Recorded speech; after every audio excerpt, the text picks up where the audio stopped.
வணக்கம். திரிகடுகம் காஃபி எப்படி பண்ணுறதுன்னு பார்க்கலாம். திரிகடுகம்ன்றது சுக்கு, மிளகு, திப்பிலி 3 சேர்ந்தது. நான் அதுக்கு சின்ன துண்டு சுக்கு எடுத்துருக்கிறேன். இது பொடிக்கிறதுக்கு முன்னாடி தோல் எடுத்துடணும். தோல் எடுத்துகிட்டு பிடிச்சிப்போம். ஒரு 10 மிளகு எடுத்துக்கிறேன்.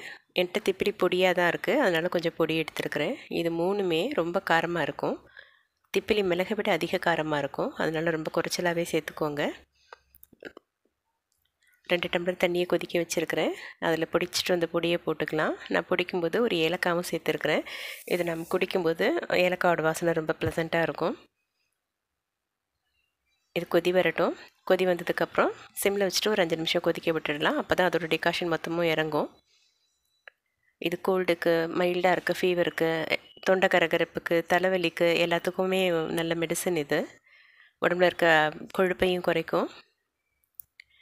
இது ரொம்ப ஃப்ரீக்வெண்ட்டாக குடிக்கக்கூடாது, வயிறு புண்ணு பண்ணிவிடும். ஏன்னா 3மே காரத்தன்மை உள்ளது. குறைச்சலாக எடுத்துக்கணும். ஒரு நாளைக்கு 1 கப் எடுத்துக்கலாம். எம்டி ஸ்டமக்கில் இந்த மாதிரி டீங்க எடுக்கிறது நல்லதில்லை.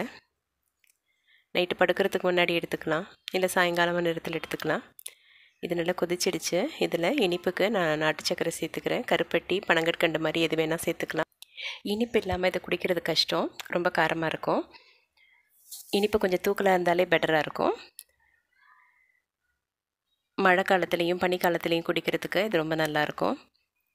நோய் எதிர்ப்பு சக்தி உள்ள திரிகடுகம் காஃபி ரெடி. நன்றி.